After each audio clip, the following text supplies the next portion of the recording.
Bharatiya Janata party అంటేనే దగ, మోసం, కుట్ర.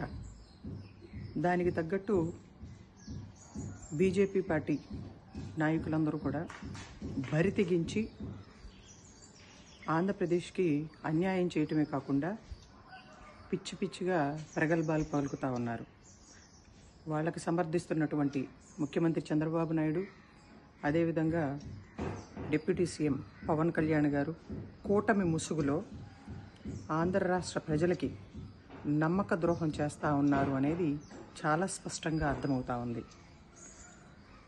కేంద్ర హోంమంత్రి అమిత్ షా ఆంధ్రప్రదేశ్కు రావటం ఏంటి? ఒక మహిళకి భయపడి నిన్నటి నుంచి కూడా నన్ను పోలీసు చేత గృహ నిర్బంధంలో ఉంచటం ఏంటి? నేను చేసిన తప్పేంటి అని ప్రశ్నిస్తూ ఉన్నాను ఈ కూటమి ప్రభుత్వాన్ని, నాయకుల్ని. ఆంధ్రప్రదేశ్కి ప్రత్యేక హోదా, విభజన హామీలు అమలు చేయండి, ఆంధ్ర రాష్ట్రం అభివృద్ధి చేయండి. 2014లో వెంకటేశ్వర స్వామి పాదాల సాక్షిగా, అదేవిధంగా పార్లమెంటులో నిర్ణయాలు, మీరు ఇచ్చినటువంటి హామీలన్నిటినీ అమలు చేయమని చెప్పి కాంగ్రెస్ పార్టీ డిమాండ్ చేస్తూ ఉంది. దాంతోపాటు మీరు పార్లమెంటులో అడ్డగోలుగా ఈ భారతదేశాన్ని నిర్మించినటువంటి పేద బడుగు బలహీన వర్గాలకు అండగా ఉన్నటువంటి జవహర్లాల్ నెహ్రూ గారు, ఇందిరాగాంధీ గారు, రాహుల్ గాంధీ గారు, ప్రియాంక గాంధీ గారి మీద అడ్డగోలుగా పిచ్చి పిచ్చిగా మాట్లాడటమే కాకుండా, అబద్ధాలు ప్రచారం చేయటమే కాకుండా అంబేద్కర్ గారిని అవమానించారు. అందుకు అమిత్ షా గారిని క్షమాపణ డిమాండ్ చేస్తూ ఉన్నాం. దానికి మద్దతు ఇవ్వవలసింది పోయి అంబేద్కర్ గారిని, రాజ్యాంగాన్ని అడ్డం పెట్టుకుని రాజకీయం చేస్తున్నటువంటి నేతలందరూ కూడా ఏమైపోయారు?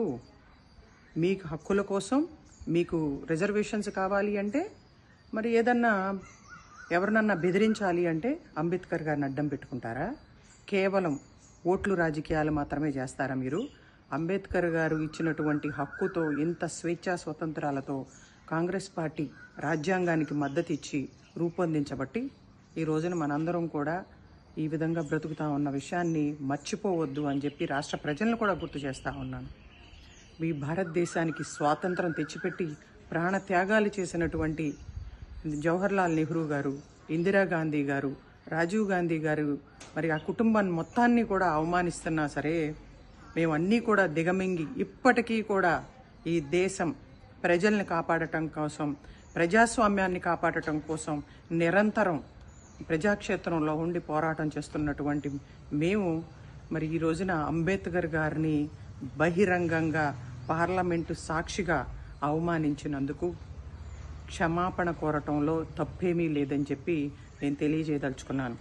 అందుకనే ఎట్టి పరిస్థితుల్లో ఆంధ్రప్రదేశ్కి 2014లో అందరం కలిసి పార్లమెంటు సాక్షిగా తీసుకున్నటువంటి నిర్ణయాలని, మరి ప్రత్యేక హోదా, విభజన హామీల్ని అమలు చేయాలి అని చెప్పి భారతీయ జనతా పార్టీని, మోడీని డిమాండ్ చేస్తూ అంబేద్కర్ గారికి క్షమాపణ చెప్పి తీరవలసిందే అని మరొక్కసారి డిమాండ్ చేస్తూ, మీరు పీకింది ఏంటాయా ఎన్ని సంవత్సరాల నుంచి? 2014లో అధికారంలోకి వచ్చినప్పటి నుంచి ఒక్కసారి లెక్కలు చూపించండి. మీరు ఆంధ్రప్రదేశ్కి ఏం చేశారు? భారతదేశంలో ఏ ఒక్క సంస్థనైనా మీరు నిర్మించారా? ఆంధ్రప్రదేశ్ విభజన సమయంలో మేమందరం మీకు అండగా ఉంటాము అని చెప్పి మాట ఇచ్చి ఈ రోజున ఏమి మీరు ఈ రోజున అభివృద్ధి చేయడం జరిగింది? ప్రత్యేక హోదా ఇవ్వలేదు, విభజన హామీలు అమలు చేయలేదు, మరి వెనకబడిన ప్రాంతాలకి నిధులు ఇవ్వలేదు, ఆ పోలవరం పూర్తి చేయలేదు ఇప్పటివరకు కూడా. వైజాగ్ స్టీల్ ప్లాంట్ని అడ్డగోలుగా ప్రైవేటీకరణ చేస్తూ ఉన్నారు. మరి మెట్రోలు ఎక్కడా? రైల్వే జోన్ ఎక్కడా? మరి పోర్టులు ఎక్కడా? ఇవన్నీ కూడా ఒక్క చోట కూడా, ఒక్క అంశం కూడా పరిగణలోకి తీసుకుని అభివృద్ధి చేయకపోగా ప్రాణ త్యాగాలు చేసి ఏర్పాటు చేసుకున్నటువంటి సంస్థల్ని ఈ రోజున అమ్మేస్తూ ఉన్నారు. మరొక్కసారి భారతీయ జనతా పార్టీ వైపు నుంచి, ఈ కూటమి ప్రభుత్వం నుంచి నాకు కుట్ర మాత్రమే కనిపిస్తూ ఉంది. 2014లో ఈ ముగ్గురు, చంద్రబాబు, పవన్ కళ్యాణ్, మోడీ అధికారంలోకి వచ్చిన తర్వాత ఏ విధంగా అయితే ప్రత్యేక హోదా కాదు, ముగిసిన అధ్యాయం అని చెప్పి ప్రత్యేక ప్యాకేజీకి కట్టుబడి ఆ రోజున ఎన్ని వేల కోట్లు ఇచ్చేస్తా ఉంది కేంద్ర ప్రభుత్వం అని చెప్పి నమ్మబలికి మోసం చేశారో, అదేవిధంగా ఈ రోజున వైజాగ్ స్టీల్ ప్లాంట్ విషయంలో కూడా 10,000 కోట్ల రూపాయలు కేంద్ర ప్రభుత్వం కేటాయిస్తుందంటే వీళ్ళు జబ్బలు చరుచుకుంటా ఉన్నారు, సంబరాలు చేసుకుంటా ఉన్నారు. మాకు కావాల్సింది శాశ్వత పరిష్కారం. వైజాగ్ స్టీల్ ప్లాంట్ని ఇలా ఈ రకంగా ఏదో అమౌంట్ కేటాయిస్తున్నాము అని చెప్పి నమ్మబలికి వైట్ ఎలిఫెంట్ లాగా చూపించి దాన్ని రాబోయే రోజుల్లో అమ్మేసే కుట్ర చాలా స్పష్టంగా కనిపిస్తూ ఉంది. అక్కడ ఉన్నటువంటి ఉద్యోగస్తులందరికీ కూడా 5 నెలల నుంచి జీతాలు లేవు. వాళ్ళకి జీతాలు ఇవ్వటం గురించి మాట్లాడట్లేదు, ఉన్నటువంటి ఉద్యోగస్తుల్ని పీకేస్తా ఉన్నారు. మరి మీరు చేయవలసింది ఏంటి? క్యాప్టివ్ మైన్స్ ఎట్లాగూ కేటాయించలేరు, కనీసం సెయిల్లో అన్నా విలీనం చేస్తే వైజాగ్ స్టీల్ ప్లాంట్ని నిలబెట్టుకుంటామన్న విషయం చాలా స్పష్టంగా తెలిసి కూడా మరొక్కసారి కేంద్ర ప్రభుత్వం మనల్ని మోసం చేస్తూ ఉంది.